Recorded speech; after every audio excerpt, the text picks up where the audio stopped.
Subscribe करें और bell दबाएं ताकि कोई खबर रह न जाए।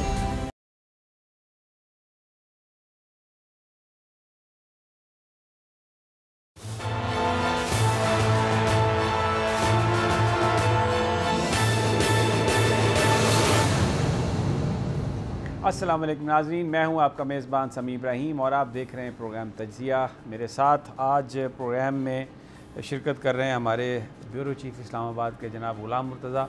लाहौर से हमें जनाब सईद काजी किसी तारफ़ के मोहताज नहीं हैं, उन्होंने हमें ज्वाइन किया है।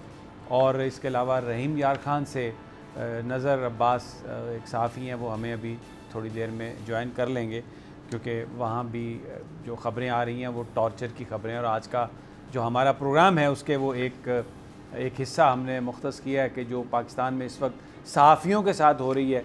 छोटे सहाफ़ी से, छोटे से मुराद ये है कि छोटे इलाकों में काम करने वाले सहाफ़ियों से लेके बड़े चैनल्स के एंकर्स तक इस वक्त एक ख़ास तरह का एक प्रेशर और दबाव महसूस कर रहे हैं। इस पर हम आज गुफ्तगू करेंगे। लेकिन जो मैं अपना जो आगाज़ है मेरे प्रोग्राम का, वो एक स्टोरी है जो आज छपी है, और ये नईम लोधी साहब जो फॉर्मर सेक्रेटरी डिफेंस हैं और इसके अलावा वो केयर टेकर जो हुकूमत थी उसमें निगरान वज़ीर दिफा के तौर पर भी काम कर चुके हैं। बड़ी एक रिस्पॉन्सिबल वो शख्सियत हैं।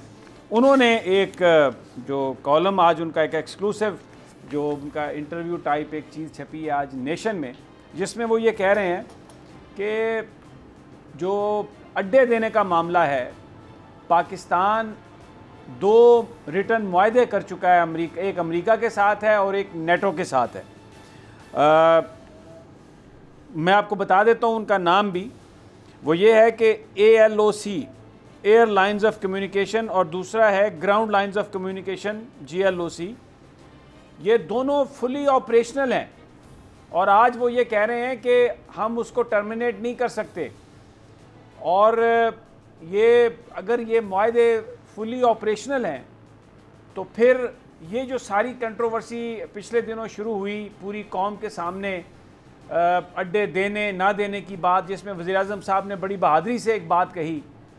लेकिन सवाल ये है कि ये अगर ये मुआहदे ऑपरेशनल हैं नेटो के साथ भी और अमेरिका के साथ भी, 2001 में ये मुआहदे किए गए और इनके ऊपर टर्मिनेशन की कोई डेट नहीं है। ये मैं नहीं कह रहा, ये नईम लोधी साहब कह रहे हैं। आज हमने उनसे रिक्वेस्ट की थी कि वो हमारे प्रोग्राम में आ जाएं, लेकिन उन्होंने कहा कि वो बहुत मसरूफ़ हैं तो वो नहीं आ सकते इसलिए। लेकिन उनकी ये जो तहरीर है ये आज छपी हुई है और इसमें गवर्नमेंट ने अभी तक कोई इस हवाले से कोई रिस्पॉन्स नहीं दिया।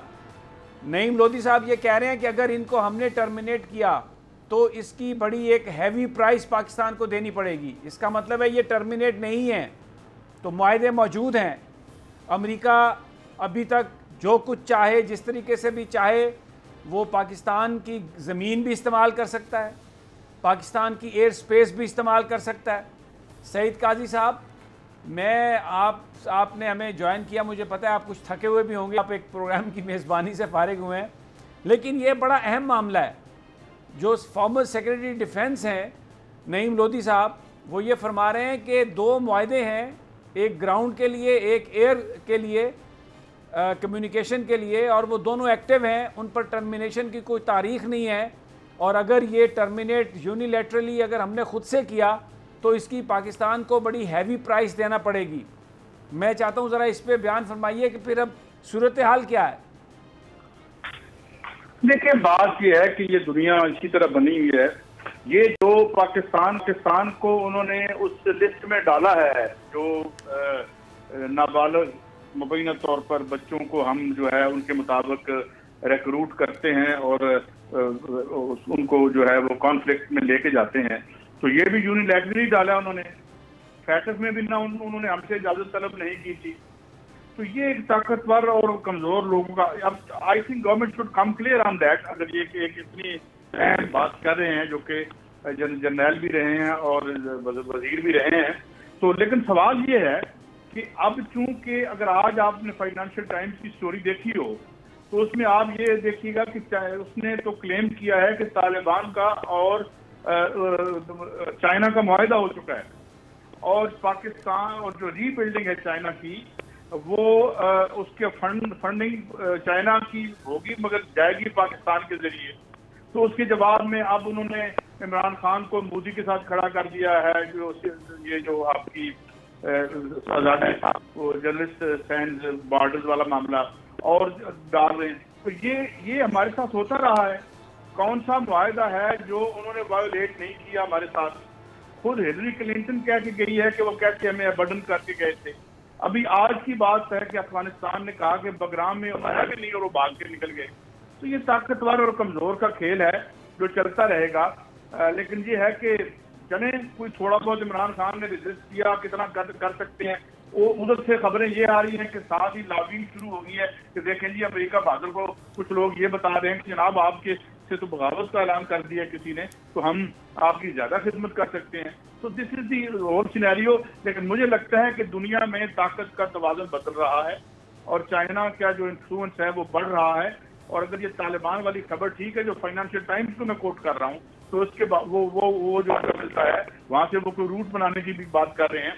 तो मेरे ख्याल में अमेरिका की तरफ से हर कोशिश होगी इसको सबोतैज करने की, या जो चाइना को रिकंस्ट्रक्शन का जो एक मौका मिल रहा है फाइनेंशियल टाइम्स के मुताबिक, तो ये जंग जारी है। और इसमें मेरे ख्याल में हमें थोड़ा सा बोल्ड पोस्चर लेना पड़ेगा अगर हम इस गुलामी से निकलना चाहते हैं। जी समीर साहब। अच्छा सईद साहब, इसी उनके इंटरव्यू में उन्होंने ये बयान फरमाया कि 2011 में जब वो सेक्रेटरी डिफेंस थे तो उन्होंने जो सेनेट के उस वक्त वो एक कमेटी को उन्होंने पूरी इस हवाले से ब्रीफिंग भी दी और उन्होंने ये कहा कि जो रज़ा रब्बानी साहब थे उन्होंने पूरी चेयरमैन जो थे उस वक्त रब्बानी साहब, पूरी उन्होंने उनको दी ब्रीफिंग दी, सब कुछ दिया। लेकिन इस एग्रीमेंट को ना किसी ने बाद में इसको तोड़ने की कोशिश की, ना इसको रीनिगोशिएट करने की कोशिश की और ये वैसे ही उसी तरह चलता रहा। पीपल्स पार्टी के ज़माने में भी, पाकिस्तान मुस्लिम लीग नवाज़ के ज़माने में भी, और अब दोनों जमातें ये जो हैं इस वक्त चैम्पियन हैं पाकिस्तान के काज की और मौजूदा हुकूमत पर ये इल्ज़ाम लगा रही हैं कि जी इन्होंने कश्मीर भी बेच दिया, अड्डे भी दे दिए, हमें इन पर यकीन नहीं है, ये स्टेटमेंट जो है कहीं यू टर्न ना हो। लेकिन लोधी साहब के बकौल ये दोनों जमातें जो हैं इनके इल्म में थी ये बात और ब्रीफिंग्स भी ली पूरी इन्होंने, लेकिन इसको यूनिलेटरली या इसको वो निगोशिएट कर सकते थे लेकिन इन्होंने कुछ भी नहीं किया। हमें इब्राहिम साहब कल मैंने कहीं कहा था और मैं दोबारा कोट कर देता हूँ, हमारी जो इशराफियत की औकात है वो ये है कि अगर किसी बड़े मुल्क के सफारत खाने के तीसरे या चौथे दर्जे के मुलाजिम का फोन आ जाए तो हम घर में धमाल मुनक्किद कर लेते हैं। ये एक बागैरत कौम थी, मगर बागैरत कौमों को गुलाम बनाने के लिए इसी तरह की इशराफियत तख्लीक की जाती है जिस तरह बरतानवी साम्राज्य करके गया था यहाँ पे, और आज भी हम उनके हक से चढ़े हुए हैं। तो ये क्यों करेंगे? ये तो इन्होंने तो बड़ी कि जनाब इमरान खान साहब ने तो बयान दे दिया है अमेरिका के खिलाफ, तो अब तो हमारे रास्ते खुल जाएंगे। कुछ मुबैना दौरे भी हुए, कुछ लोगों ने खबरें भी दी जो मेरी खबर नहीं थी कि जी लोग टीवी पे हुई बात, कोई तरदीद उसकी नहीं आई। तो मैं ये समझता हूँ कि हमारा जो सबसे बड़ा डायलेमा है और प्रॉब्लम ये है कि जो हमारी हाई जैक लीडरशिप होती है, हमारी लीडरशिप हाई जैक हो जाती है और उसके बाद उनसे वो सब कुछ करवाते हैं। मसलन ये जो सारे लोन्स हमने लिए हैं, इनकी जरूरत थी हमें 60s में, वो सफाते ढूंढते फिरते थे IMF और वर्ल्ड बैंक के मुलाजिम के, यार हमसे लोन ले लो। ये एक बड़ी सॉरी और सैड सिचुएशन है। लेकिन बहरहाल एक बदलाव आया है। खान साहब को मैं तो आप जानते हैं कि उनका ज्यादा नहीं समझता कि उनके जो नजरियात हैं और हमारे जो नजरियात पर जो आपके भी नजरियात हैं, तो लेकिन बहरहाल मेरे ख्याल में फिर भी गवर्नमेंट को अब बात नहीं हुई तो अब उन्हें क्लैरिटी के साथ सामने आके बताना चाहिए कि क्या मामला है और हमें कैसे इसको रीनेगोशिएट कर सकते हैं।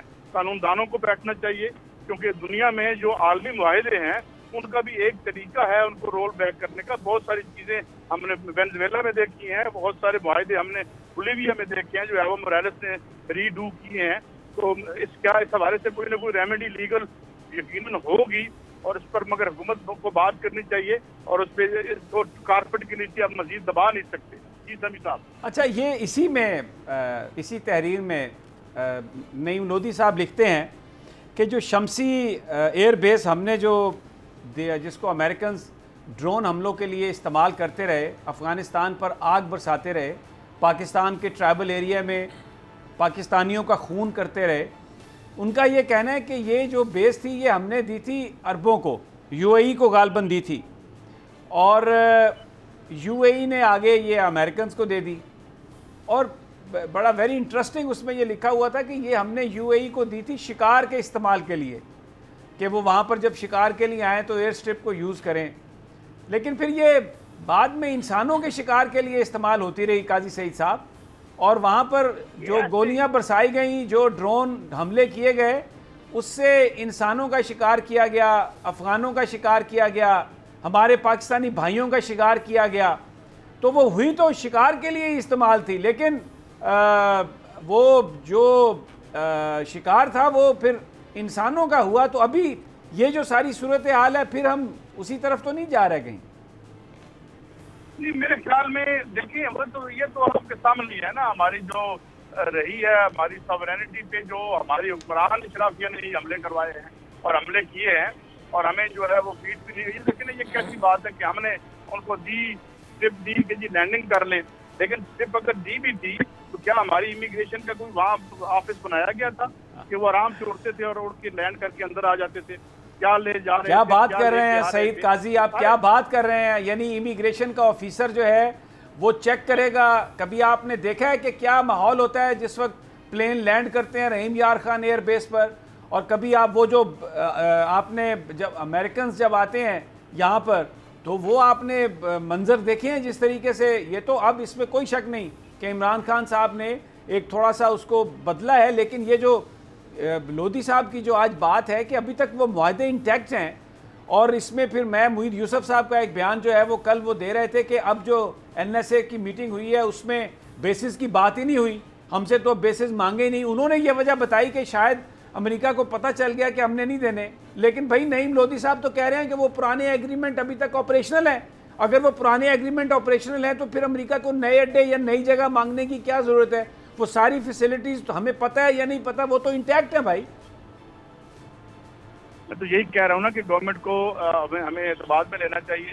इस गवर्नमेंट की जिम्मेदारी नहीं है। इससे पहले इस मुआहदे हुए थे, इन्हें खुल के बात करनी चाहिए। अमेरिका बहादुर से भी खुल के बात करनी चाहिए और इससे उसे ये भी कहना चाहिए कि भाई ये आप जो आए रोज हमारे ऊपर पाबंदियां स्लैब कर रहे हैं और जो बिलावजह कर रहे हैं, तो ये भी हम यूनिलैटरली फिर खत्म कर देते हैं।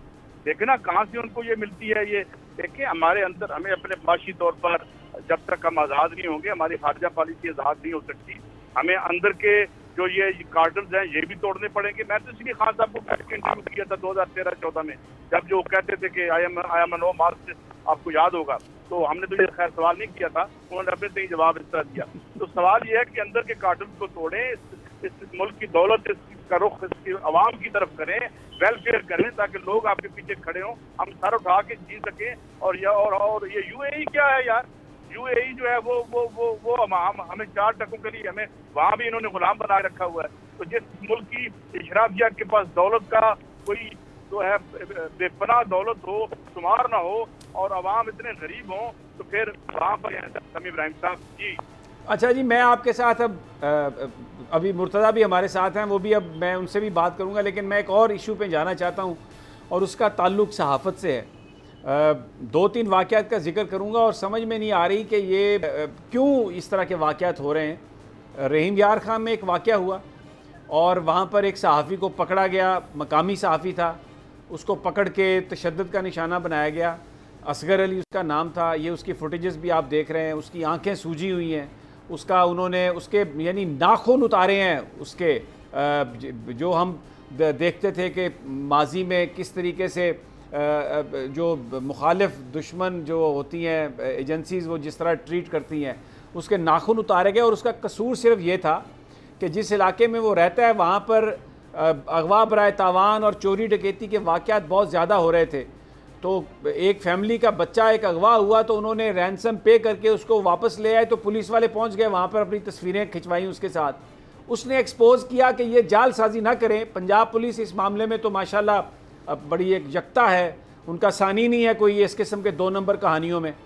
तो वो जब उसने ये उनको एक्सपोज किया तो वहाँ जो रहीम यार खां के DPO हैं मुबैना तौर पर, उनके कहने पर, उनके ईमा पर उन्होंने उसको एक उसके ख़िलाफ़ एक FIR दर्ज करवाई, उसको उठाया, उसको टॉर्चर किया, उसको मारा। अभी तक वो जेल में है।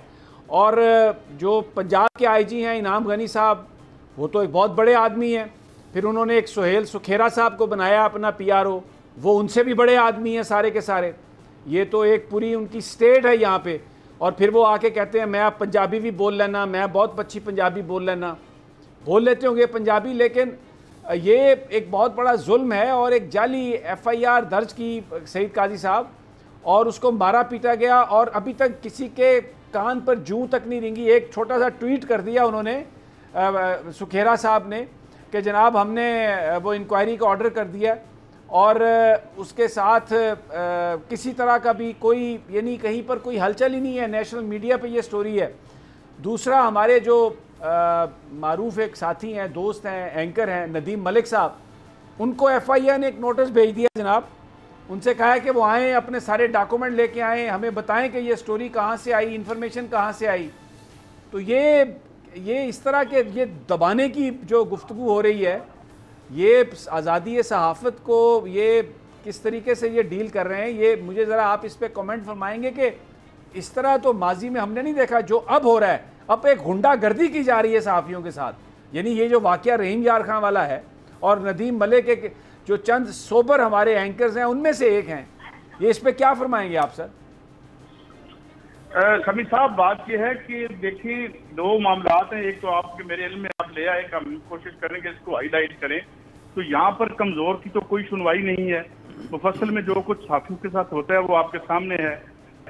दूसरा, आपने नदीम साहब की बात की, वो देखें, उन्होंने जब FIA कवर अप कर रही थी इस सारे केस को, जब बशीर मेमन साहब जिन्होंने बाद में बड़ी, जिनकी एक हुर्रियत के दौर में पता ये तफ्तीश ही नहीं होने दी उन्होंने। अरशद मलिक साहब जो है वो किसके क्या सिलसिला था, वो उनको तो कुछ नहीं किया। इन्होंने जो स्टोरी दी, यानी जिन्होंने जुर्म किया उनको तो कुछ नहीं हुआ। जिन्होंने वो वीडियो बनाई उनका भी आज तक नहीं पता चल सका, और जिन्होंने इस वीडियो को इस्तेमाल किया वो कौन थे उनका भी नहीं पता चल सका। हाँ, अलबत्ता जिसने खबर दी उसको आपने नोटिस दे दिया है। तो मेरे ख्याल में खान साहब इसका नोटिस लें और ये हाई हैंडेडनेस खत्म की जाए। और जो मुफस्सल में तो खैर बहुत ही बुरा हाल है। आप अजीज मेमन का देख लें उसके साथ क्या हुआ था। तो ये एक बड़ी सॉरी सिचुएशन है, और हमें इसके लिए बात कि आपने आवाज़ बुलंद की, और हमें इसके लिए आवाज़ बुलंद करते रहना है। बहुत कुछ हमने अचीव भी किया है साफत के हवाले से, मगर अभी बहुत कुछ हमें हासिल करना भी है। जी समी साहब। जी सईद काजी, मुझे पता है आपका आज कोई शूट भी है, आपने अभी प्रोग्राम भी किया। Thank you very much for being with us. मैं मुर्तज़ा, ये अगर प्रोड्यूसर साहब वो उस जर्नलिस्ट की, अगर रहीम यार खान वाले जर्नलिस्ट की तस्वीर भी दिखा दें, और साथ में वो जो उसकी जिस नाखून उतारे गए उसके वो नज़र, हमारे जो नुमाइंदे हैं वो हमारे साथ हैं वहाँ से, रहीम यार खान से। नज़र, आप मुझे सुन रहे हैं? जी बिल्कुल। नज़र, ये जो एक बर्बरियत और गुंडागर्दी की गई है, और उसके बाद कोई इसका कोई जवाब देने वाला नहीं है, और वो पुलिस जो है वो अगवा बराए तावान और सब कुछ उन कामों में मुबैना तौर पर ख़ुद मुलव्वस है, और पैसे दिलवा के फिर तस्वीरें खिंचवाते हैं कि ये हमने रिकवर किया। इतनी बड़ी, ये तो यानी ऐसा लग रहा है कि अब ये रहीम यार खान और वो पंजाब का वो इलाका, उसका ताल्लुक पाकिस्तान से है ही नहीं। वो कोई अफ्रीका का मुल्क है जहाँ पर एक जंगल का कानून है, और पुलिस वाले जो हैं वो जो मर्जी आए उनके दिल में जितनी गुंडागर्दी चाहे वो करें। जी बिल्कुल समी इब्राहिम साहब, ये ऐसा है कि सिर्फ भोंग इलाके की सूरत हाल खराब नहीं है, पूरे जिला रहीम यार खां में जो है डकैती, चोरी और कत्ल की वारदातें हो रही हैं। और जो भोंग का इलाका है, कच्चे के डाकू वहाँ आते हैं, लोगों को अगवा करते हैं और तमाम के बाद जो है वो छोड़ देते हैं। तो पुलिस जो है अपने आला अफसरान को जो है सब अच्छा की रिपोर्ट दे रहे हैं। जब इस नौजवान साहबी जो कि सदर प्रेस क्लब हैं भोंग के, जाफरी साहब, जब इन्होंने अपने अखबारात में ये और सोशल मीडिया को भी इसको उजागर किया, तो ये पुलिस को नागवार गुजरा, और पुलिस ने इस पर मुकदमा दर्ज किया। मुकदमा दर्ज करने के साथ साथ इसको तशद्दुद का निशाना बनाया, और इतना तशद्दुद का निशाना बनाया कि इसकी एक आंख जो है उसकी बिनाई मुतासिर हुई है, दूसरा इसके नाखून भी जो है वो खींचे गए हैं, और इसकी काफी हालत जो खराब थी। आज इसका मेडिकल के लिए भी लाया गया था, लेकिन इनकी तफ्तीश जो है, जो आईजी साहब कह रहे हैं कि इसकी तफ्तीश हम मेरिट पे करेंगे, इनकी तफ्तीश जो है वो सवालिया निशान है। इन्होंने एक ASI को जो है वो मुअत्तल कर दिया गया है। ये पुलिस हमें ये बताए कि एक पुलिस है, पुलिस के खिलाफ केस है, वो पुलिस तफ्तीश कैसे करेगी? अपनी पुलिस अपने इदारे के खिलाफ तफ्तीश कैसे करेगी और इस सहाफ़ी को इंसाफ कैसे मिलेगा? लेकिन ये तमाम चीजें जो है सहाफ़ियों के खिलाफ सिर्फ रहीम यार खान नहीं, तो पंजाब में सहाफ़ियों के खिलाफ तशद्दुद के वाक़यात जो है वो सामने आ रहे हैं और इसमें जो मुलव्विस है ये आला अफसरान होते हैं, लेकिन इनको फौरी तौर पर जो है वो सजा दी जाती है। 1-2 दिन के लिए, ये 1 हफ्ते के लिए उस तफ्तीशी अफसर को जो है वो मुअत्तल कर दिया जाता है। उसके बाद उसको बिल्कुल ठीक है, मैं आपकी बात समझ गया हूँ। नज़र थे, बहुत बहुत शुक्रिया, आपने हमें सब कुछ बताया। मुझे ये, अब इनाम गनी साहब IG हैं, मैं उस हद तक जाना नहीं चाहता। इनके अपने ह्यूमन ट्रैफिकिंग के इनके ऊपर जो चार्जेस हैं अभी वो फाइनल नहीं हुए। मैं अगले 2-4 दिनों में we will do a detail program. Suhail Sukhera साहब जो तर्जमान हैं उन पर, जो DIG हैं, और जो इनाम गनी साहब हैं, कि क्या किस तरीके के चार्जेस इन पर रहे और क्या ये भुगतते रहे। और वहाँ पर DPO जो है रहीम यार खान का, मुबैना तौर पर वो इसमें मुलव्वस है। अब आप देखें कि वो जो वहाँ पर जो उनका तर्जुमान था वो क्या कह रहा है कि जनाब मुल्ज़म का मेडिकल हमने वो कर लिया है, मुल्ज़म बना दिया उसको, और ये कहा कि कार्य सरकार में मुदाखलत की। यानी अगर वो कार्य सरकार में उसमें FIR ये मेरे सामने पड़ी हुई है, उसमें ऐसा लिखा हुआ है जैसे ये सहाफ़ी कोई गुंडा है, और इतनी बेदर्दी से ये लिखा गया सब कुछ। और ये जो ये किधर, ये क्या होगा क्या? ये तो एक बिल्कुल अंधेर नगरी चौपट राज है मुर्तज़ा। इंतहाई शर्मनाक फेल है ये पंजाब पुलिस का, और ख़ुसूसी तौर पे मैं ये कहूँगा कि बतौर अदारे के सरबरा ये IG पंजाब का और उसकी टीम का ये फेलियर है कि बावजूद इसके कि तमाम यूनियंस, तमाम लोग इस बात को लेके चल रहे हैं कि जो अजीज़ मोहम्मद था उसका कत्ल हुआ, उससे पहले बहुत से सहाफ़ी कत्ल हुए, तो उनके ऊपर बात होती है। तो ये यहाँ भी सुप्रीम कोर्ट में भी आते हैं तो बड़ी ह्यूमन राइट्स की ये बात करते हैं। तो ये कौन सी ह्यूमन राइट्स की बात है जिसमें एक सहाफ़ी जिसने खबर ब्रेक की है उसका आपने ये हाल कर दिया कि और उस पर पर्चा दर्ज कर दिया आपने। पर्चा वापस लें फ़ौरन, आप ऑर्डर करें इसमें अभी कम से कम, जिसमें ये जाहिर हो कि आप इसमें शामिल नहीं हैं। बहरहाल मुझे यहाँ पर मुर्तज़ा एक ब्रेक पर जाना है, और जब हम ब्रेक से वापस आते हैं तो इस इशू पर, और जो नदीम मलिक साहब का इशू है उस पर, और अब जरदारी साहब की जो बीमारी है नवाज़ शरीफ साहब के बाद, वो भी एक बिल्कुल वैसा ही ड्रामा उन्होंने प्ले किया, वो पूरी आपको उसकी तफसील बताएंगे। और ये इंशाअल्लाह अगले 2-4 दिनों में, ये मैं आपसे वादा कर रहा हूँ कि हम IG पुलिस और जो तर्जमान हैं DIG सुहेल सुखेरा साहब जिनका नाम है, इंशाअल्लाह इनकी जो पूरी जो कारकर्दगी है वो आपके सामने रखेंगे।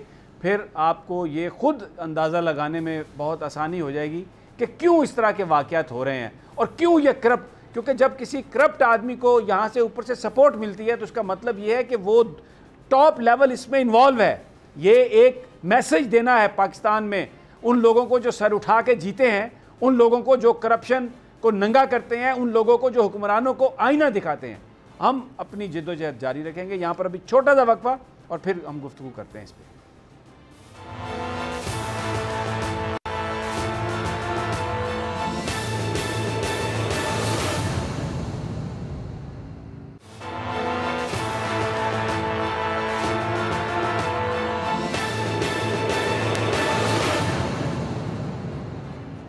वेलकम बैक नाज़रीन। पाकिस्तान में इस वक्त जो कुछ हो रहा है, सहाफ़ियों को जिस तरीके से दबाने की कोशिश की जा रही है, मुख्तलिफ़ कवानीन पास कर लिए जाते हैं। पंजाब असम्बली में हैरत अंगेज़ तौर पर एक ऐसा बिल पास कर दिया गया प्राइवेट मेंबर्स डे पर, जिसमें जो स्पीकर हैं उनको ये इख्तियार हासिल हो गया कि वो बतौर मैजिस्ट्रेट एक्ट कर सकें, किसी भी अफसर को, किसी भी सहाफ़ी को बुला के उसको जेल कर सकें। लेकिन फिर वो बाद में जब सहाफ़ियों ने एहतजाज किया तो उसमें से वो शिकें निकाल दी गई। लेकिन ये करने की ज़रूरत क्यों पेश आई? ये कौन लोग हैं जो ये सब कुछ करने की कोशिश कर रहे हैं? रहीम यार खान में जो टॉर्चर किया जा रहा है, वो एक मैंने आपको मिसाल दी है। छोटी छोटी जगहों पर आप जाके अगर बात करें, जो कॉरेस्पॉन्डेंट्स हैं वहाँ पर जिस तरीके से गुंडागर्दी की जा रही है और इसमें पुलिस के लोग जो हैं वो मुलव्वस हैं, ताकत से दबाने की कोशिश की जा रही है। और नदीम मलिक साहब उन्होंने एक स्टोरी की मुर्तज़ा, उनको FIA के ये जो साइबर विंग है इनको और कुछ नज़र नहीं आता, सहाफ़ियों को ये बुला लेते हैं, सहाफ़त को ये दबाना चाहते हैं, आज़ाद सहाफ़त से ये खौफज़दा हैं, क्या वजह है? बिल्कुल यही बात है कि ये जिन लोगों के कहने पे काम करते हैं और ख़ुद भी इनकी तमाम की तमाम इन्वॉल्वमेंट जो है वो अगर आप देखें तो आपको कहीं ह्यूमन ट्रैफिकिंग के ऊपर ये तवज्जो देते हुए नज़र नहीं आएंगे, स्मगलर्स के ऊपर तवज्जो देते हुए नज़र नहीं आएंगे। नहीं, बड़ी तवज्जो देते हैं माल बनाने के लिए। हाँ, वो दूसरे काम के लिए है, लेकिन यहाँ पे आप देखें कि क्रेडिबल जर्नलिस्ट हैं और बड़े नफीस आदमी हैं नदीम मलिक साहब, उनको इन्होंने तलब किया है कि आप आ जाएं और आके, इससे पहले भी इस तरह के वाक़यात होते आए हैं, कभी किसी की कोई ट्वीट जो है वो रीट्वीट कर दी जाए, उसके ऊपर लोगों को नोटिस हो जाते हैं कि आप आएँ और आके बताएं। हालांकि हर शख्स ने लिखा होता है कि रीट्वीट्स आर नॉट एंडोर्समेंट, तो उसके बावजूद उसको साइबर में आप डालते हैं। सिर्फ मकसद ये है कि इनको इस तरह से खौफ का आलम दे दिया जाए। कोई भी शख्स कोई ख़बर स्टोरी करना चाहे तो 100 दफ़ा सोचे कि यार मैं अगर स्टोरी करूँगा तो मेरे साथ ये क्या करेंगे, अगर ये इस तरह के आप जैसे फेम वाले लोग जो हैं उनके साथ ये इस तरह कर रहे हैं तो हमारे साथ क्या करेंगे। तो बड़ी शर्मनाक सूरत हाल है जर्नलिज्म की इस वक्त, यानी जर्नलिज्म पर जो दबाव हो रहा है, दबाव है, और यहाँ पे इस हद तक दबाव डाला जा रहा है बहुत सारे, और कई जो नाम यूज़ कर रहे हैं, और ये मारपीट का सिलसिला तो आम हो गया। अच्छा, फिर एक बड़ी अजीब बात है, जब यानी कौन है फिर मारता है? अगर ये वो लोग जिनके हाथ में ताकत है, अगर ये वो लोग नहीं हैं तो भाई आप उन्हें पकड़े, उन्हें एक्सपोज करें। कौन लोग हैं जो ये मारते हैं? असद तूर का मामला है, उसमें वज़ीर दाखिला साहब ने कहा कि बस हम बहुत करीब पहुंच गए हैं, बताएंगे। कहाँ पर हैं वो? मैंने तो नहीं देखा किसी का नाम आया हो, बताया हो कि क्या हुआ। इससे पहले जो इतने वाक़यात हुए, मैं नाम नहीं लेना चाहता, गिनवाना नहीं चाहता, कौन है फिर वो लोग जो, अगर ये वो लोग जिनके हाथ में ताकत है, अगर ये वो लोग नहीं हैं तो कौन लोग हैं ये जो अभी तक रियासत की नज़रों से छुपे हुए हैं, गवर्नमेंट उनका कुछ नहीं कर सकती? कैसे ये मुमकिन है कि हर जगह पे CCTV लगे हुए हैं, कैमरास लगे हुए हैं, फिर भी कोई पता नहीं चल रहा? बस ये आप जानते हैं कि सहाफ़त ने जो भी जितनी भी जगह बनाई है वो कुर्बानियाँ इसी तरह की कुर्बानियाँ दे के बनाई है। अगर आप इंटरनेशनल रिपोर्ट्स को देख लें, जो आज भी जो इंटरनेशनल रिपोर्ट्स हैं वो पाकिस्तान को ख़तरनाक। अच्छा, इसमें मेरा इंटरनेशनल रिपोर्ट्स जो है ना जी, वो तो उनका तो अपना एक एजेंडा है। ये जो अमेरिका की रिपोर्ट्स हैं, नहीं देखें, हम ये कहते हैं कि जो यहाँ पर वाक़या हुआ, भाई आप जिसने भी वो किया आप उसको एक्सपोज करें, आप उसको पकड़ें, आप सहाफ़ियों को, आम लोगों को आप प्रोटेक्शन दें। ये जो इंटरनेशनल एजेंसियाँ हैं ना, ये मैं थोड़ा सा यहाँ पे आपसे इख्तिलाफ करूँगा मुर्तज़ा। मैं इनकी क्रेडिबिलिटी, अमेरिकन कोई एजेंसी है, यूरोपियन कोई एजेंसी है, मैं इनको तस्लीम नहीं करता, इसलिए कि ये एजेंडे पर चलते हैं और एजेंडे पर इस तरह से चलते हैं कि जो नहीं भी है ना उसको सच साबित करने के लिए पूरा माहौल बना देते हैं, और एक ये बेसिकली एक परसेप्शन बनाने के लिए इस्तेमाल होते हैं। तो ये तो मैं इनको तो नहीं मानता, लेकिन यहाँ पे जो वाक़यात हो रहे हैं अभी, जो हमने भी दिखाए, ये नहीं होने चाहिए। अगर अच्छा, इसका जो सारे का सारा जो मलबा है वो जाएगा इमरान खान साहब पर, जी, वज़ीर आज़म पर। भाई आफ्टर ऑल वो इंचार्ज, उनके इल्म में ये चीज़ है या नहीं है, उनको इस बात का पता है या नहीं पता है, लेकिन अगर उनकी गवर्नमेंट में ये काम हो रहा है तो बकेट स्टॉप। तमाम चीज़ें जो है वो इन्हीं के ऊपर आ रही हैं, इन्हीं के ऊपर, वहीं पर रुकती आ गया है। जनाब जो भी कुछ करवा रहे हैं वो खान साहब करवा रहे हैं, खान साहब को जो सहाफ़त है वो पसंद नहीं है। तो ये अगर खान साहब नहीं भी करवा रहा है, मैं नहीं समझता कि खान साहब करवा रहे होंगे, जाती उन्होंने कोई इस हवाले से नहीं कहा होगा, लेकिन इसकी रिस्पॉन्सिबिलिटी तो उन्हीं पे आएगी ना। वज़ीर आज़म वही हैं, मुल्क के चीफ। पंजाब में जो कुछ हो रहा है उसकी रिस्पॉन्सिबिलिटी बुज़दार पे आएगी, वज़ीर आला पंजाब पे आएगी। अब ये तो वो नहीं कह सकते कि हमें नहीं पता, हमने इंक्वायरी शुरू कर दी। रहीम यार खां पंजाब में है, वहां पर जो कुछ हो रहा है, अगर किसी के साथ कोई ज्यादती हुई है तो उसकी जिम्मेदारी पंजाब गवर्नमेंट की है, and they should be giving some answers. लेकिन मैं तो कहता हूँ कि चीफ जस्टिस ऑफ पाकिस्तान ही नोटिस ले लें इसका। यहाँ तो कोई ऐसी चीज़ नज़र नहीं आ रही नोटिस लेने वाली। वो तो कह रहे हैं कि हमने कार्य सरकार में मुदाखलत में एक मुलज़म पकड़ा है और वो उसका हमने मेडिकल करवाया है। किसी पे भी कोई पर्चा कर दें, कोई झूठा पर्चा, उसकी आपने शक्ल देखी है, उसको मार मार के उन्होंने कैसे कर दिया, ये बहुत अहम है ये इशू में। और इंक्वायरी भी, सबसे मजाक की बात यह है कि उसी ऑफिसर के खिलाफ इंक्वायरी है जिसके खिलाफ उसने खबर की है। वो इंक्वायरी हेड वो करेंगे, अंदाजा करें ये इससे बड़ा मजाक हो सकता है कोई? इनाम गनी साहब, आप आईजी मजाक करने के लिए, बनाने के लिए यहाँ पे बैठे हैं और आपके जो तर्जमान हैं वो इस तरीके से अपनी पोजीशन वाजे कर रहे हैं। आपने एक ट्वीट कर दिया और आपने कहा कि बस आप बिल्कुल फारिग हो गए।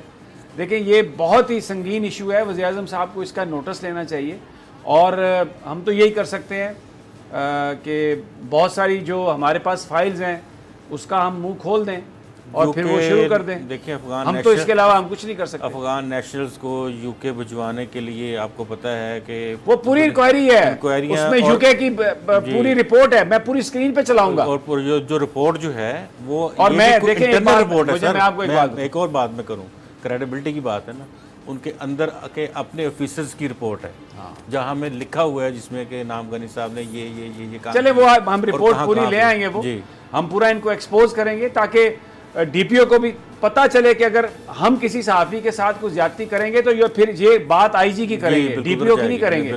दूसरी बात ये कि देखें अभी जो एफआईए के हम ये साइबर क्राइम की बात कर रहे थे नदीम मलिक साहब की, अभी जो एफआईए के जो नए डीजी आए हैं अब्बासी साहब, ये he has a very good repute और केपीके में जो मेरी बात हुई वहाँ पर इन्होंने बिल्कुल कोई किसी तरह का दबाव बर्दाश्त नहीं किया। यहाँ पे इन्हें शहजाद अकबर वगैरह ख़राब करने की कोशिश करेंगे जो मुझे पता है, क्योंकि वो इस वक्त अपनी they are out of their skin, वो कोई इस वक्त अपने इतना ज़्यादा वो गुस्से में, जलाल में और इतना तकब्बराना अंदाज़ है उनका कि हम उनको बिल्कुल छोटे मोटे वो कीड़े नज़र आते हैं। लेकिन अब्बासी साहब एक बड़े अपराइट आदमी हैं और अगर जिस तरीके से वो उन्होंने केपीके में वो पुलिस के आईजी रहे, अगर उसी अंदाज में उनको काम करने का मौका मिला एफआईए में तो मेरा ख्याल है कि he will be very successful. लेकिन उसके लिए उनको सबसे पहले एफआईए का गंद निकालना होगा। अगर वो गंद नहीं निकाल सके और वही शहजाद अकबर साहब और जो दूसरे लोग वहाँ पर जिस तरीके से वो चिमटे हुए हैं, अगर एफआईए में वो वैसे ही रहे तो अब्बासी साहब भी फिर कुछ नहीं कर सकेंगे। अभी तक की जो इतलात है ना जी, अबू बकर खुदाबख्श साहब भी सब कुछ, डीजी भी वही हैं और सब कुछ वही है वहाँ पे। अगर वही तमाम कुछ करेंगे तो फिर वहाँ फिर तो कुछ भी बेहतरी नहीं हो सकती, कोई काम नहीं है, बेहतरी तो नहीं हो सकती। ये लेकिन मैं फिर भी उम्मीद करता हूँ समाउ दी अदर, मैंने जिन लोगों से ना अब्बासी साहब के बारे में, उनके बारे में उन्होंने बताया कि बहुत ही स्ट्रेट फॉरवर्ड आदमी है, ऐसा ही, और कोई प्रेशर नहीं लेते, कोई दबाव नहीं लेते और खौफ खुदा रखने वाले आदमी। तो अगर ये जिस तरीके की चीज़ें अभी हो रही हैं, अगर क्योंकि अभी वो नए नए आए हैं, मेरा नहीं ख्याल कि उनको कोई एतमाद में लेके ये सब कुछ किया गया होगा, but he should take notice of it. और ये जो चीज़ें हैं ये उनको ख़राब करने के लिए की जा रही हैं, मैं ये बता रहा हूँ आपको, क्योंकि अब्बासी साहब की जो रेप्यूट है वो बहुत अच्छी है, इसलिए शुरू में ही वो ये काम डाला गया है ताकि कुछ ऐसा माहौल हो, सहाफ़त उनके ख़िलाफ़ हो जाए और फिर सारे सहाफ़ी और वो जो अच्छा काम वो करने की कोशिश कर रहे हैं वो काम भी कहीं पीछे रह जाए और एक अब्बासी साहब एक नई दलदल में फंस जाए। तो ये basically there is a method to this madness, ये बड़े तरीके से एक वारदात की गई है और इसका मकसद ये है कि जो करप्ट एलिमेंट है एफआईए का वो समझता है कि अगर अब्बासी साहब को हम लड़ाएं ना तो ये हमारे पीछे आ जाएंगे। तो बड़ी एक तवज्जो डाइवर्ट करने के लिए उन्होंने सब कुछ किया है, ये गेम की है। अब्बासी साहब को इससे सीखना चाहिए और इससे ऐसे लोगों से एफआईए को सफाई उनकी करनी चाहिए। अच्छा जी, अब एक और स्टोरी है मेरे पास मुर्तज़ा साहब, मैं चाहूँगा कि आप जानते हैं ये आसिफ अली जरदारी साहब की बीमारी की कहानी है जी।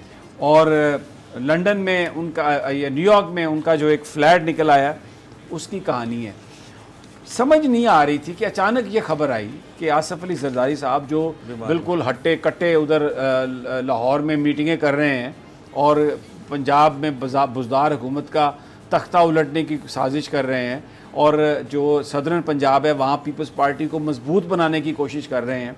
10 दिन वहाँ पे रहे, बड़ी मेल मुलाकातें, ये वो, सिर्फ अपने वर्कर से किसी से नहीं मिले क्योंकि वो तो इस काबिल ही नहीं है ना कि उनसे मिले। वर्कर्स को वो किसी काम का नहीं समझते, नहीं इलेक्टेबल्स, बड़ा आदमी जो को कमीशन की बात करे।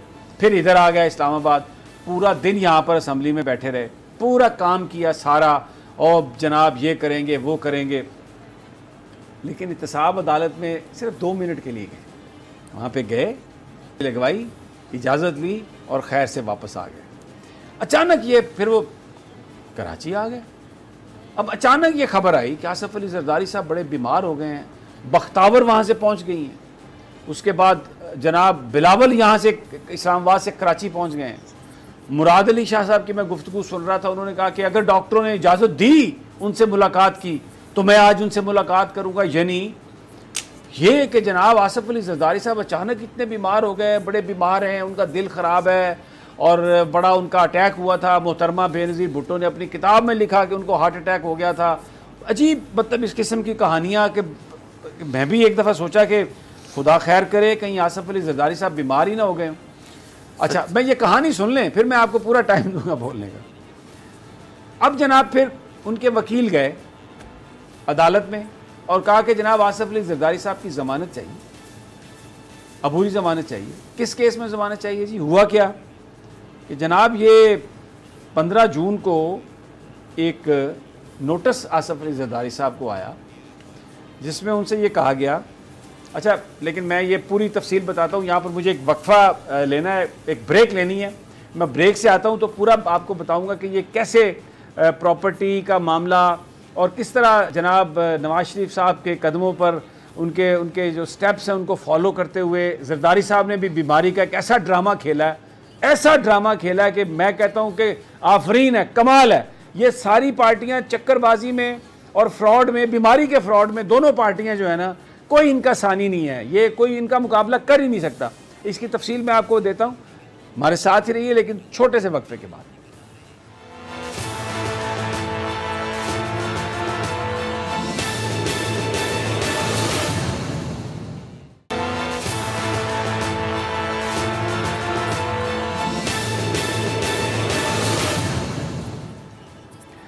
वेलकम बैक नाज़रीन। ज़िक्र हो रहा है आसिफ अली ज़रदारी साहब की उस बीमारी का जो फौरी तौर पर जिसकी आमद हुई है जैसे ही नैब ने पता लगाया कि उनका अमेरिका में एक फ़्लैट है न्यूयॉर्क में, मैनहट्टन में, और वो डिस्क्लोज़ नहीं है, प्रॉपर्टी डिक्लेयर नहीं की उनके एफिडेविट में। तो नैब ने उनको एसेट बियॉन्ड मीन में उनको नोटिस भेजा, उनको कहा कि जनाब आप ये बताएँ कि ये 37F जो है ये स्ट्रीट है, it is 524 east 72nd street और 37F Manhattan, New York, Bel Air apartments, बड़े महंगे अपार्टमेंट्स हैं, नो डाउट अबाउट, मैनहट्टन में हैं। तो उन्होंने कहा कि जनाब ये आपने नोटिस दिया कि आप ये आपने डिस्क्लोज़ नहीं किया, ये तो आपकी प्रॉपर्टी है, ये आप बताएं हमें कि ये क्या है। तो ये अब इसकी खबरें ज़्यादा नहीं आई थी उस वक्त। तो जरदारी साहब ने फौरी तौर पर जनाब वो ज़ियाउद्दीन हॉस्पिटल एडमिट हो गए जाके।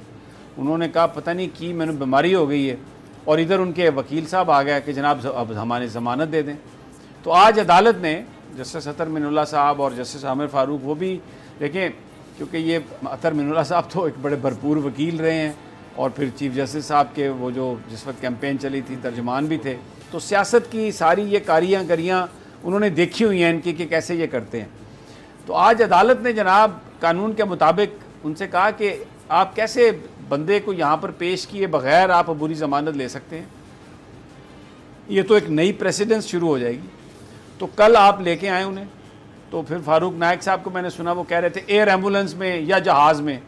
अब जहाज़ में आएंगे, एयर एम्बुलेंस नहीं होगी, क्योंकि वो हैं तो ठीक, वो उनकी हो सकता है अबूरी ज़मानत मिल जाए, लेकिन मेरा अंदाज़ा ये है अबूरी ज़मानत मिलेगी, लेकिन उनसे कहा जाएगा कि आप नैब के जो तहकीकात हो रही हैं उनमें आप शरीक हों, जब आप वो बुलाएँ तो आप जाएँ। अब मसला ये है कि बिलावल भुट्टो साहब भी अमेरिका जाना चाहते हैं और भी कई बड़ी वजूहत होंगी, लेकिन मुझे कुछ सोर्सेज ने ये बताया कि एक पॉसिबल वजह ये भी हो सकती है कि ये जो प्रॉपर्टी है इसको किसी और नाम से वो अपने नाम करवा लें, किसी और नाम पे कर दें, इसको डिस्पोज ऑफ कर दें, कुछ इस किस्म की कहानी भी हो सकती है। लेकिन ये देखें, ये नवाज शरीफ साहब भी मारे गए फ्लैट के चक्कर में जी, वो जो लंदन में फ्लैट थे मेफेयर। अब ये इधर बेल एयर, उधर मेफेयर, इधर बेल एयर। अच्छा, वो भी देखें उस सारे केस में बाहर निकले हैं कैसे, बीमारी का बहाना, इधर पूरी ऐसी ऐसी रिपोर्ट्स बन गई, यानी रिकॉर्ड कायम हो गया कि प्लेटलेट्स 2000 काउंट रह गया, लेकिन जनाब नवाज शरीफ साहब जिंदा हैं और कुछ भी नहीं है। डॉक्टर कहते हैं ये मेडिकल का एक मिरेकल है, उस वक्त किसी ने नहीं सोचा। और इतनी कैंपेन गर्म की गई, उसमें शेरी मज़ारी साहबा भी रो पड़ी बकौल जनाब इमरान खान साहब के, और उन्होंने कहा कि शेरी मज़ारी का रोना कोई इतना आसान काम नहीं है। देख लें, लेकिन वो रो पड़ी। तो अब ये आसिफ अली जरदारी साहब ने भी जो समा खींचा मीडिया में, बख्तावर उधर से आ गई, बिलावल इधर से चले गए, डॉक्टर मिलने की इजाज़त नहीं दे रहे, मोहतरमा ने किताब में लिखा कि हार्ट अटैक हुआ और पता नहीं 400 स्टेंट पड़े हुए हैं और क्या पड़ा हुआ है, दिल का ऑपरेशन नहीं हो सकता, ये वो। तो ये भी वही वारदात सारी की सारी लंदन बेल एयर फ्लैट्स। जनाब अब आप कुछ कहना चाह रहे थे? देखिए, मैं चंद दिन कबल 3-4 दिन पहले की बात है, मुझे हाई कोर्ट के रिपोर्टर्स जो है ना वो 3-4 इकट्ठे मिल गए, उनसे बातचीत हो रही थी। तो मैंने कहा यार अभी तो बिल्कुल ठीक थे जरदारी साहब, ये क्या हुआ? वो कहते सर आप जाने दें, ये देखिएगा जो बीमार हुए ना इनके पीछे कोई नोटिस होगा, अभी 1-8 दिन में पता चल जाएगा। ये 3-4 दिन पहले की बात है। और आज जो है वो जब उन्होंने बेल के लिए गए हैं तो बात सामने आ गई।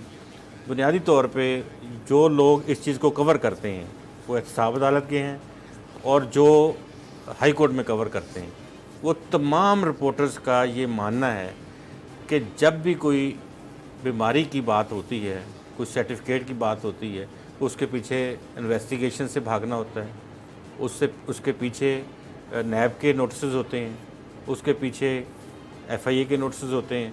जब भी कोई लीगल ज़रूरत पड़ती है उनको कि आप आएँ, आके अपना प्रूफ दें, आप बताएं कि ये कौन सी चीज़ है, कहाँ से ली है, किधर से ली है, तो वो उस वक्त ये बीमारी का बहाना होता है। मैं आपको एक और बात बता देता हूँ, कितने लोग जो गिरफ़्तार हुए, जैसे ही वो गिरफ़्तार होते हैं तो वो बीमार हो जाते हैं और हॉस्पिटल चले जाते हैं।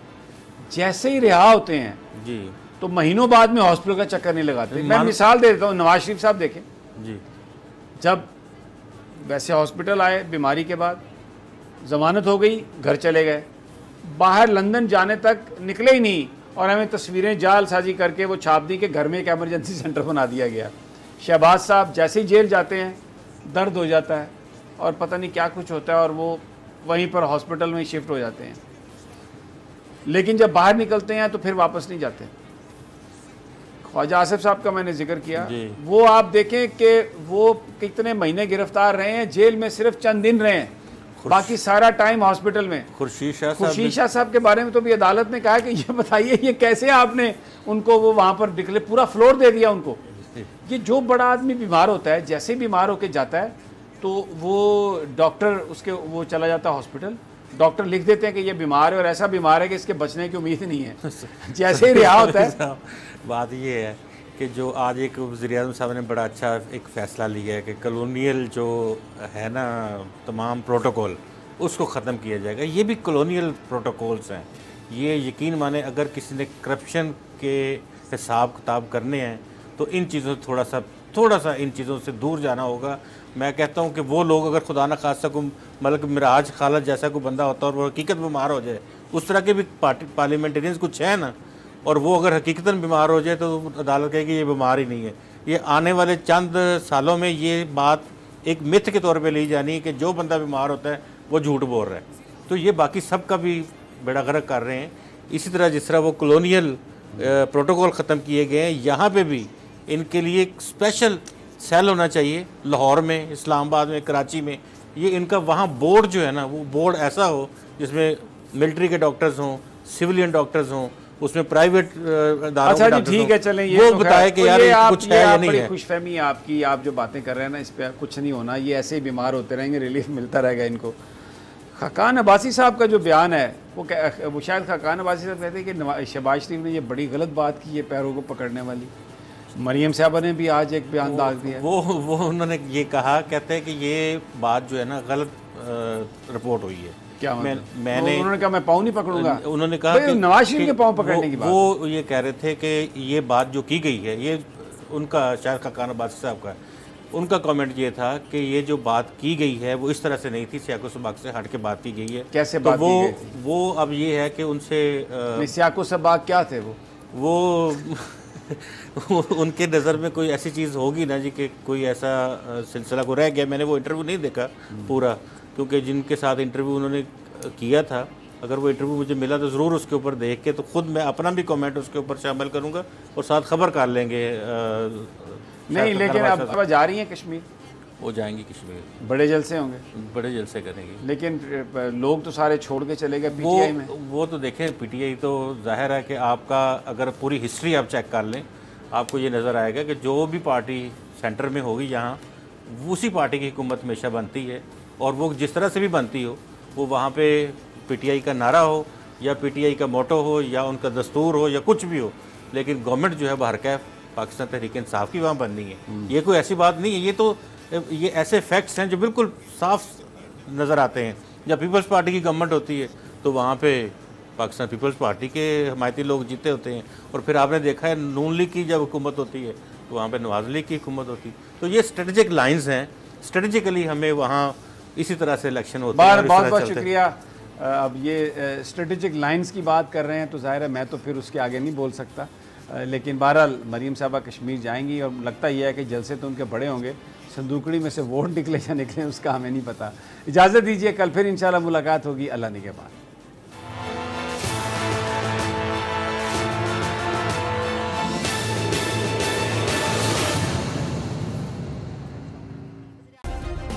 सब्सक्राइब करें और बेल दबाएं ताकि कोई खबर रह न जाए।